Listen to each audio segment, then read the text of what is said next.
क्रांतिकारी मुहिम छेड़ी, भारतीय संस्कृति को वापस लाने की मुहिम, संस्कारों को वापस लाने की मुहिम, हिंदी को बचाने की मुहिम, हथकरघा को बचाने की मुहिम और पर्दे के पीछे रह के लाखों करोड़ों जिंदगियों को बदल रहे।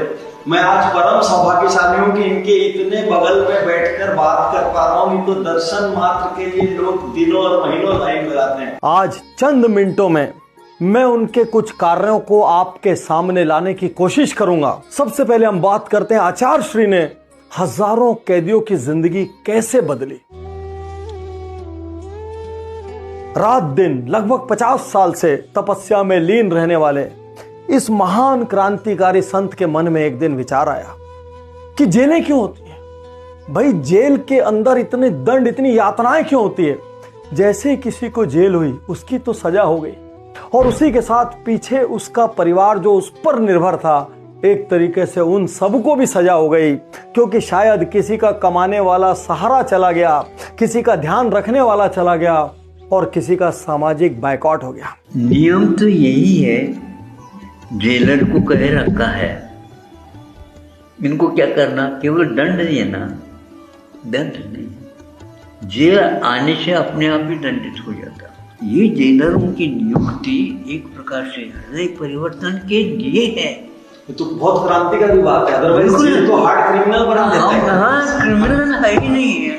मैंने सुना था यहाँ तो यातना का स्थान है, ये प्रार्थना का स्थान कैसे बना। आचार्य श्री ने तुरंत एक मुहिम उठाई। उन्होंने जेलों में कैदियों की सोच बदलने के लिए, उनको आर्थिक स्वतंत्रता दिलाने के लिए, उनके अंदर देश प्रेम की भावना पैदा करने के लिए और पीछे उनके परिवारों का सहारा बनने के लिए एक मिशन शुरू किया जिसका नाम था अपनापन। गुरुदेव के आशीर्वाद से जेलों में जो बड़े बड़े अपराध किए हुए कैदी, वो सवेरे प्रार्थना से अपने दिन की शुरुआत करते हैं, आते हैं, मशीनों की पूजा करते हैं, पूजा करने के बाद कपास पर काम करना शुरू करते हैं, यान से कपड़ा बनाना शुरू करते हैं और वो वहां पर आ गए हैं, उनसे गलती हो गई है, लेकिन अभी ज्वाइंट अकाउंट खोल के वो यहाँ पर दिन भर श्रम करके लगभग 12 से 20 हजार रुपए महीना कमाते हैं और वो उनके घर वाले ज्वाइंट अकाउंट होने की वजह से बाहर निकाल पाते हैं। वो अपनी गलती के लिए हर क्षण पश्चाताप कर रहे हैं, लेकिन उनको ये है कि मेरा परिवार बाहर भूखा नहीं है। ये क्रांति है। हाँ, और वो माता पिताओं को लग रहा है मेरा बेटा कमजोर हो गया। हाँ, मतलब जेल में बंद है, उसका भले उनको दर्द है, लेकिन उनको लग रहा है बेटा तो नहीं, अब तो उनको भी सुख मिलने लगा। इस कार्य में बहुत सारी जेलों के सुपरिटेंडेंट और अन्य अधिकारी महत्वपूर्ण भूमिका निभा रहे हैं। आज सागर में, तिहाड़ में, बहुत जगह जेलों में ये काम चल रहा है। जेलों से बाहर निकल के इन कैदियों के जीने का तरीका बदल गया, क्योंकि जब ये बाहर निकलते हैं इनको फिर से संस्था एक लूम देती है और उस लूम पे कपड़ा बुनते हैं जिनसे इनकी आजीविका चलती है। आजीविका हथकरघा द्वारा रोजगार मिल रहा है, इनके परिवार का भरण पोषण हो रहा है। उन कैदियों के सामने जेलर आंखों में पानी आया। मेरे निमित्त से ये सारे मूल धारा में आ गए। सरकार ये सोच रही, इनके लिए खर्चा करना पड़ता था, आज वो खर्चा दे रहा। और सुनिए वो कैदी जिनका जीवन बदल गया, वो आचार्य श्री के बारे में क्या कहते हैं। महाराज जी की जय हो। विद्यासागर महाराज जी की कृपा से हम लोग बहुत ही अच्छे यहाँ पे काम कर रहे हैं जेल में, इसके लिए हम उनको धन्यवाद देते हैं। हाँ भैया, हम ये दरी बनाते हैं और दिन भर में 2 बना लेते हैं जी, और ये बनाने में हमें बहुत सहूलियत भी है और अच्छा काम भी लगता है। जहां आम लोगों की सोच खत्म होती है, वहां से आचार्य विद्यासागर जी की सोच शुरू होती है। सिर्फ कैदी नहीं, आप किसी भी उम्र के हो, आप किसी भी जात पात के हो, आप महिला हो चाहे पुरुष हो, यदि आपको आर्थिक दिक्कतें हैं और यदि आपको रोजगार की जरूरत है, पैसों की जरूरत है, यदि आपके पास शिक्षा नहीं है, अवसर नहीं है, आप भी शून्य खर्च पर 15,000 रुपए महीना कमा रहे हैं।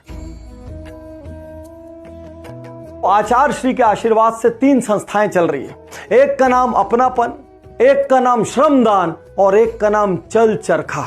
इन संस्थाओं से जैसे आप संपर्क करेंगे तो सबसे पहले ये आपसे संकल्प मांगेंगे कि आप मांसाहार नहीं करेंगे, आप शराब का, तंबाकू इत्यादि का सेवन नहीं करेंगे और जैसे ही आप ये शपथ लेंगे सबसे पहले आपका घर संवर जाएगा, क्योंकि आवेश में होने वाले बहुत सारे काम बंद हो जाएंगे। इसके बाद आपको 3-4 महीनों की ट्रेनिंग दी जाएगी, जो कि बहुत हाइपर एजुकेटेड सुपर प्रोफेशनल लोग जिन्होंने अपना जीवन इस सेवा को समर्पित कर दिया है वो देंगे। यहां पर आपको हथकरघा से कपड़ा बुनना सिखाया जाएगा। सोचिए, जब आप सीखने जाएंगे तब भी आप भूखे न रह जाएं। आचार्य श्री की सोच, उस वक्त भी आपको मानदेय दिया जाता है जिससे आपका आने जाने का, खाने का बेसिक खर्च निकल सके। जैसे ही आप कपड़ा बनाने लायक हो जाते हैं, उसके बाद आपको 25,000 रुपए का लूम यानी कि हथकरघा यूनिट फ्री में दिया जाता है। साथ में धागा दिया जाता है, यार्न दिया जाता है। जैसे ही आप उस यार्न पर पूरा कपड़ा बुन लेते हैं, आप उस कपड़े को लाते हैं, वापस से केंद्र में दे देते हैं, जहां पर तुरंत आपको भुगतान भी मिलता है और अगले काम के लिए यार्न भी मिलता है। और इसको कौन खरीदता है? देश भर में आचार्य श्री को पसंद करने वाले, उनकी भक्ति करने वाले, उनको मानने वाले हजारों भक्त। आज मैं आपसे आह्वान करता हूं, डिस्क्रिप्शन में लिंक है, उस लिंक पर जाइए और अपने लिए एक वस्त्र हथकरघा का खरीदिए। इतनी खूबसूरत साड़ियां, इतने खूबसूरत कुर्ते पैजामे, शर्ट्स, इतनी खूबसूरत जैकेट, टॉवेल, चद्दरें ऐसी मिलेंगी कि आपको लगेगा ये किसी भी ग्लोबल डिजाइनर को बीट कर सकती हैं। जैसे कि हमारे प्रधानमंत्री मोदी जी ने भी कहा है, हम हैंडलूम को पॉपुलर करें। हमारे गरीब बुनकर जो इतनी मेहनत करते हैं उनके लिए हम सुविधा करें। आप देखिए, देखते ही देखते ग्रामीण इकोनॉमी में बदलाव आ जाएगा। एक जमाना था जब खादी आजादी की लड़ाई का एक सिंबल था, तब मंत्र था खादी फॉर नेशन। आज khadi for nation, khadi for fashion. Smriti Irani ji ने कुछ दिन पहले फोटो डाली थी, टेक्सटाइल मिनिस्टर ने, आई वियर हैंडलूम, तो लोगों ने हैशटैग करके उसको बहुत प्रमोट किया है कि आई वियर हैंडलूम। और आज आप सबसे मैं कहना चाहता हूं, आचार्य श्री की ये सोच महज इसलिए नहीं थी कि कुछ लोगों का जीवन यापन हो। ग्लोबल रिसर्चेस कहती है हथकरघा एक ब्रीदिंग क्लॉथ होता है, क्योंकि उसमें छोटे छोटे छेद होते हैं जहां से एयर पास होती है। जब आप मोटे वस्त्र, टाइट वस्त्र पहनते हैं, उनसे शरीर के विभिन्न अंगों पर दबाव आता है, बहुत सारी स्किन डिसीजेज होती है, मस्कुलर डिसीजेज होती है। और जब आप हथकरघा के वस्त्र पहनते हैं, आपकी पूरी बॉडी ब्रीथ करती है। उस प्रकार के वस्त्रों को आप पहनो जिसके द्वारा सर्वप्रथम मानसिक और शारीरिक संतुलन बिगड़े नहीं। घाव पर पट्टी लगाते हैं, ये कोई भी काम में नहीं। हाँ, घाव पे पट्टी हमेशा कपास की लगती है। कपास की क्यों? हमें बता दो। घाव को ठीक करने की क्षमता वस्त्र में है, लेकिन कपास के वस्त्र में ये कॉटन हो गया। ये मेरा कुर्ता हथकरघा का है, ये मेरा जैकेट हथकरघा का है। और आपको बताऊं, इतनी सुंदर डिजाइनें आती है कि देख के आपका मन करेगा यार हथकरघा पहले क्यों नहीं पहना। मैंने खुद धागा लगाने से लेकर कपड़ा बुनने की प्रक्रिया को करीब से देखा, करीब से समझा। दोस्तों, हम लोग कपड़े पहन तो लेते हैं, सुनते भी हैं खादी है, हैंडलूम है, लेकिन कभी गहराई में नहीं जाते कि एक एक कपड़ा तैयार करने में कितनी मेहनत और कितने स्टेप्स लगते हैं। ये जीवन के कुछ ऐसे पल हैं जो हम अर्बन लोगों को अपने घर में बैठ के और ऑनलाइन रेडीमेड ऑर्डर करके कभी नहीं मिल सकते। आचार्य श्री कहते हैं, जब आप हथकरघा का एक वस्त्र पहनते हैं, आप असली देश सेवा करते हैं। क्यों? इस पूरे वैल्यू सिस्टम का, इस पूरी चेन की कमाई किसको जाती है? हमारे देशवासियों को। और किनको? वो लोग जो खेतों में कपास उगाते हैं, जो खेतों में मजदूरी करते हैं, वो लोग जो कपास का पास की मंडियों तक ट्रांसपोर्टेशन करते हैं, उसके बाद देश की बड़ी मंडियों तक लाते हैं। अरे वो लोग जो कपास से धागा बनाते हैं, वो लोग जो उस धागे से कपड़ा बनाते हैं। और जब आप एक कपड़ा खरीदते हैं ना, आप जाने कितने स्वदेशियों को रोजगार देते हैं। और अब खुद आचार्य श्री के मुख से सुनिए वो क्या कहते हैं। सूत से वस्त्र बनाओ, सूत बेचना नहीं, ये कच्चा माल है। वस्त्र आ गया, अब वस्त्र बनने के उपरांत वस्त्र बेचना नहीं, अभी सिलाई करो। अच्छा।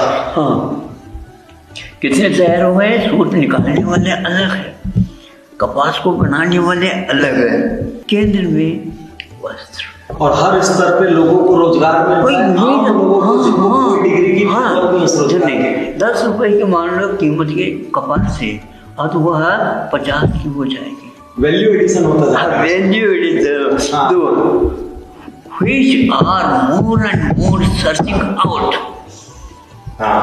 एक बड़ा प्रश्न यहां पर यह उठता है कि क्यों इनके साथ करोड़ों कमाने वाले लोग समाज सेवा में आ जाते हैं। यहां पर वो स्वयं अपने मुंह से बोलेंगे क्यों उन्होंने IIT करने के बाद, क्यों उन्होंने गूगल और माइक्रोसॉफ्ट में बड़े बड़े पैकेज पर जॉब करने के बाद सब कुछ छोड़ दिया और अपना जीवन आचार्य भगवान के इशारों पर, उनके निर्देशों पर, उनकी मुहिम पर समर्पित कर दिया।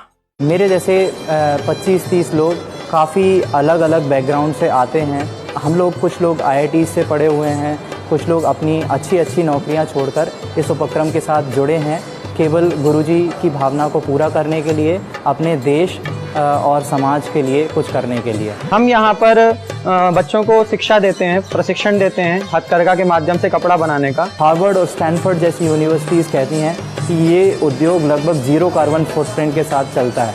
मतलब बिना किसी बिजली के, बिना किसी ऐसे उपक्रम के जिससे प्रकृति को हानि होती हो, हम आसानी से अपना ये रोजगार, कई सारे लोगों को रोजगार दे सकते हैं। हमारे इस बीना बारा जी के हथकरघा केंद्र में लगभग 30 से 40% जो भाई बंधु हैं और जितने भी बुनकर भाई हैं वो मोस्टली अदर कास्ट को या अदर रिलीजन को बिलोंग करते हैं, बिना किसी भेदभाव के एक साथ ही रहते हैं। मैं अपने आप को बेहद भाग्यशाली मानता हूँ कि मुझे आचार्य विद्यासागर जी महाराज का बार बार दर्शन करने का मौका मिला। अनेक बार घंटों तक उनसे गहराई से बड़े बड़े विषयों पर चर्चा करने का मौका मिला और उस चर्चा के दौरान ये समझ आया कि 2-2 हजार पुस्तकें पढ़ने के बाद भी हमारा ज्ञान शून्य है, उसका कोई अस्तित्व नहीं है। लोगों को उनसे 1 मिनट बात करने का मौका सालों सालों तक नहीं मिलता और ऐसे में जाने कौन से पूर्व जन्म का पुण्य था, वो मेरे साथ 2 घंटे बात करने को तैयार हो गए और हर विषय पर उन्होंने बात की। और जब वो बात करते हैं ऐसा लगता है बस मंत्र मुग्ध होकर सुनते चले जाओ। बहुत हिचकते हुए मैंने उनसे कहा कि उज्जवल पाटनी YouTube चैनल्स के व्यूअर्स के लिए आशीर्वाद दे दीजिए, वो सब सफल हो, सुखी हो, समृद्ध हो और तुरंत अलर्ट हो जाइए। जिस भी मुद्रा में हो बिल्कुल सीधे बैठ जाइए, अपने परिवार को अपने आसपास बुला लीजिए, क्योंकि अब वो होने वाला है जो आज तक किसी YouTube चैनल पर नहीं हुआ। आप खुद अगले ही क्षण आचार्य भगवान श्री विद्यासागर जी महाराज से इस चैनल पर आशीर्वाद प्राप्त करने वाले हैं। आज हमारे लिए एक महान दिन था। मैं चाहता हूँ गुरुदेव की जो लाखों करोड़ों लोग आपको देख रहे हैं, आप उनको आशीर्वाद दे दें, कैमरे में आशीर्वाद दे दें। तो आप सब बहुत भाग्यशाली है कि आप सबको वहां बैठ के आशीर्वाद मिला। दोस्तों